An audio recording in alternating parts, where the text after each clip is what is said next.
समझना है तो न्यू वर्ल्ड ऑर्डर को समझना होगा। न्यू वर्ल्ड ऑर्डर कुछ दुनिया के बिग एलाइट्स हैं, उन लोगों ने बनाया हुआ है। वो ये चाहते हैं कि पूरी दुनिया का नियंत्रण उनके हाथों में हो, तो उनके बनाए गए कानून चले। बाकी उन लोगों ने ये स्पष्ट कर दिया है कि पूरी दुनिया जो है वो इंटरनल मैटर, दुनिया के सारे देश जो आंतरिक मामले हैं वो देखे, और बाहरी मामले हैं वो जो न्यू वर्ल्ड ऑर्डर के जो लोग हैं, जो बिग एलाइट्स हैं, जो संख्या में बहुत कम है, वो उन लोगों को देखें। और इस प्रकार से वो पूरी दुनिया पे अपना राज स्थापित करना चाहते हैं, अपना एक अधिकार स्थापित करना चाहते हैं, पूरी दुनिया के शहंशाह वो बनना चाहते हैं। तो इस बात की शुरुआत बहुत पहले से हो चुकी है। इन चीज़ों को समझने के लिए हमें एक चीज़ और देखनी होगी, जॉर्जिया गॉलस्टोन। ये क्या चीज़ है?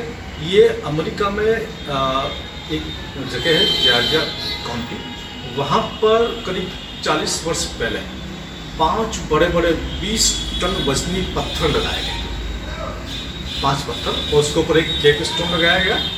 और उस बारे में कोई भी व्यक्ति ये कहने को तैयार नहीं कि पत्थर कब लगाए, किसने लगाए और क्यों लगाए।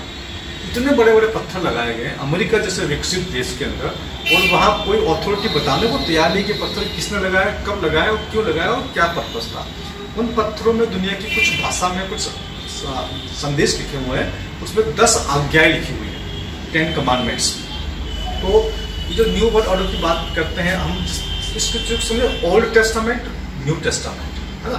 पहले जो जीसस जो जूस लोग हैं वो ओल्ड टेस्टामेंट को मानते हैं, क्रिश्चियंस लोग न्यू टेस्टामेंट को मानते हैं, उसमें कुछ आज्ञा है ना। तो उसी प्रकार से इन लोगों ने न्यू वर्ल्ड ऑर्डर बनाया, उसमें कुछ आज्ञा है, मतलब आपको ये काम करने हैं। तो 10 कमांडमेंट्स है उसके अंदर। उसमें से एक जो पहला जो कमांडमेंट है वो दुनिया की आबादी को 800 करोड़ से कम करके 50 करोड़ करना है।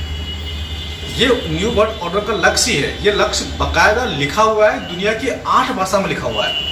कहाँ लिखा हुआ है? अमेरिका के जॉर्जिया काउंटी में लिखा हुआ है। वहाँ पर बड़े बड़े 20 टन वजनी पत्थर लगे हुए हैं, उसमें 10 आज्ञा लिखी हुई है। और वो पहला मुद्दा जो है, पहला पॉइंट है कि दुनिया की आबादी को कम करके हमें 50 करोड़ से कम करना है। ये आज की बात नहीं है, ये पत्थर करीब 40 वर्ष पहले लगाए गए थे, यानी कि इनकी योजनाएं बड़ी पुरानी है, 40 वर्ष पहले से इस पर ये काम कर रहे हैं। जॉर्जिया गॉलस्टोन जो और भी 10 पॉइंट से और भी मुद्दे हैं कि दुनिया में एक भाषा होनी चाहिए, है ना। दुनिया का जो पॉपुलेशन है, यानी कि जो हम प्रजनन है, वो प्रजनन गाइडेड होना चाहिए, उसको लिखा हुआ है। गाइडेड का मतलब कोई और आपको गाइड करे कि आपको कितनी संतान करनी है, नहीं करनी है, कैसे करनी है, वो भी इसमें एक मुद्दा है। तो ऐसे तमाम मुद्दे हैं जिसके आधार पर वो इस दुनिया को उसके माध्यम से वो कंट्रोल करना चाहते हैं। अब इस चीज़ में हम आएंगे कि ये जो इतनी पुरानी है, तो और इसमें क्या क्या लिंक है जो बताते हैं कि लॉकडाउन के बारे में बात करेंगे। तो रॉकफेलर फाउंडेशन, रॉकफेलर क्या है पहले उसके बारे में बात करते हैं। रॉकफेलर फैमिली अमेरिका की सबसे स्ट्रॉन्गेस्ट फैमिली में से एक है। कुछ वर्ष पहले अमेरिका में ये कहा जाता था कि रॉकफेलर जो है, रॉकीफेलर, वो एक पैरेलल गवर्नमेंट है। ये बात दुनिया को पता नहीं है, लेकिन अमेरिका में लोगों में ये था कि ये गवर्नमेंट अलग चलती है और रॉकीफेलर अलग चलता है। रॉकीफेलर जो कहता है वो गवर्नमेंट को मानना पड़ता है, क्योंकि रॉकीफेलर की जो बिजनेस एम्पायर था वो इतना बड़ा था, यानी कि फाइनेंस, बैंकिंग, इंफ्रास्ट्रक्चर, सब कुछ उन लोगों ने अपना बिजनेस एम्पायर कंट्रोल करना था। लोग कहते थे कि सरकार काम नहीं करती है, राष्ट्रपति जो भी होते हैं वो रॉकीफेलर बनाता है। तो अमेरिका में ये बात फैल चुकी थी कि जितने भी राष्ट्रपति बनते हैं वो रॉकीफेलर का इशारों पे ही काम करते हैं। इस चीज़ को रॉकीफेलर को दबाने के लिए अमेरिकन संसद ने क्या किया कि कानून पारित किया। उन्होंने बोला कि जो रॉकीफेलर कंपनी है उसको कई भागों में विभक्त कर दिया जाए। तो उस कानून के बाद रॉकीफेलर कंपनी को कई भागों में विभक्त कर दिया गया, अलग अलग उसके अलग हिस्से कर दिए गए। उसके बावजूद भी आज की तारीख में ये रॉकीफेलर फैमिली बहुत प्रोमिनेंट फैमिली है। इसने 2010 में एक डॉक्यूमेंट रिलीज किया था, 2010 में, आज 2020 चल रहा है। उसमें लिखा था दुनिया में इस प्रकार के वायरस का प्रकोप आएगा और उस वायरस के प्रकोप आने के वजह से हमको लॉक स्टेप लेना पड़ेगा। अभी लॉकडाउन वर्ड है, उन्होंने जो वर्ड यूज किया लॉक स्टेप। उन्होंने कहा कि यहाँ हम लॉक स्टेप करेंगे, हम ट्रेवल को सस्पेंड करेंगे, आदमी एक जगह से दूसरी जगह जा नहीं पाएगा, लोगों को कंपल्सरी मास्क पहनाया जाएगा, लोगों को सोशल डिस्टेंसिंग के लिए कहा जाएगा, लोगों को वैक्सीनेशन लगवाया जाएगा। ये सब चीज़ें जो आज आप सुन रहे हैं वो 2010 के रॉकीफेलर डॉक्यूमेंट में ऑफिशियली है आप चाहें तो रॉकीफेलर डॉक्यूमेंट सर्च कीजिए, आपको कहीं कहीं PDF मिल जाएगा। 2010 में लोग स्टेप 1 उन लोगों ने यूज किया था।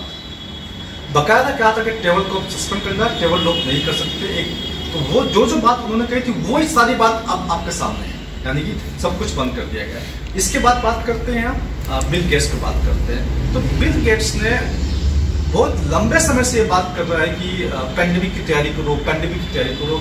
2015 से चिल्ला रहा है कि पेंडेमिक आने वाला है, पेंडेमिक आने वाला है, पेंडेमिक आने वाला है। मैं एक डॉक्टर हूँ, मुझे नहीं पता कि पेंडेमिक कब आने वाला है। दुनिया में कोई साइंटिस्ट नहीं बता सकता कि पेंडेमिक कब आने वाला है, कौन सा पेंडेमिक आ जाएगा। अमेरिका में एक मीटिंग हुई थी, इवेंट 201 के नाम से मीटिंग हुई थी, और ये मीटिंग हुई थी 18 अक्टूबर 2019, जबकि कोरोना का कोई केस नहीं था, दुनिया में कोरोना वायरस का कोई मामला नहीं था। 18 अक्टूबर 2019 को न्यूयॉर्क में एक मीटिंग होती है, जिसके अंदर वर्ल्ड इकोनॉमिक फोरम होता है, bill and Melinda Gates foundation होता है, और अमेरिका के एक इंस्टीट्यूट और होते हैं। उसमें बकायदा तैयारी की जाती है। उसमें कहा जाता है कि बिल गेट्स कहता है उसके अंदर कि देखिए, अगला महायुद्ध एटम बम से नहीं होगा। वो पिक्चर दिखाता है स्क्रीन पे कि अगला महायुद्ध इस एटम बम से नहीं होगा, किससे होगा, इससे होगा। वो इशारा करता है नई पिक्चर पे, और वो पिक्चर कोरोना वायरस की होती है। वो कहता है कि अगला महायुद्ध कोरोना वायरस से होगा, बकायदा एक वायरस जिसपे स्पाइक्स बने हुए हैं। यानी कि बिल गेट्स को पहले ही पता चल गया कि अगला महायुद्ध कोरोना वायरस से होने वाला है, जबकि कोरोना वायरस को दुनिया में कोई केस था ही नहीं।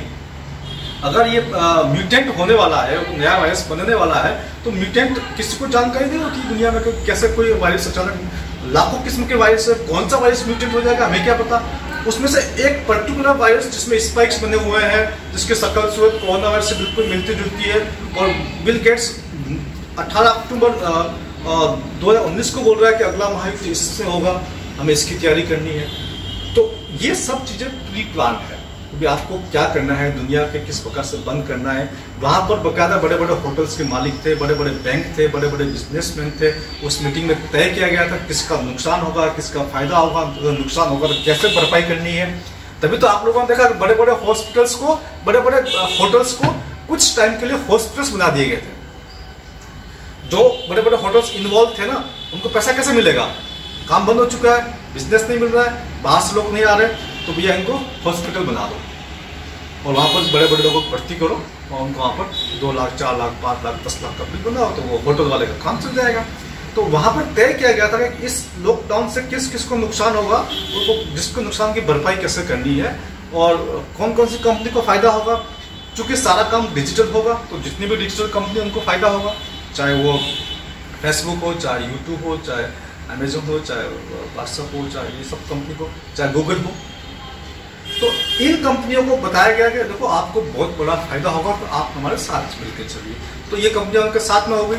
अब अगर कोई व्यक्ति सच बोलने की कोशिश करता है, तो जो मेन मीडिया उसके सच को दबा देता है, उसके सच को स्थान नहीं देता, ठीक है। तो व्यक्ति ट्राई करता है कि सोशल मीडिया पर कुछ अपनी बात बताई जाए, तो सोशल मीडिया के अकाउंट्स डिलीट हो रहे हैं, उनके पेज डिलीट हो रहे हैं, उनके वीडियो डिलीट हो रहे हैं, उनकी पोस्ट डिलीट हो रही है। तो ये लोग क्यों कर रहे हैं? ये लोग पहले से ही पता है कि हमारा बिजनेस तो 2 फोल्ड हो जाएगा, डबल हो जाएगा, 3 गुना हो जाएगा, लॉकडाउन चलता रहेगा, तो लोग मजबूरी में इंटरनेट पे ही काम करेंगे। तो ये एक बहुत बड़ा गेम था। उस गेम के अंदर उन लोगों को छांट छांट के शामिल किया गया जिनको इससे फायदा होने वाला है। इस प्रकार से जो बिग एलाइट्स है, उन लोगों ने ये मिल करके एक बहुत बड़ा षड्यंत्र रचा है।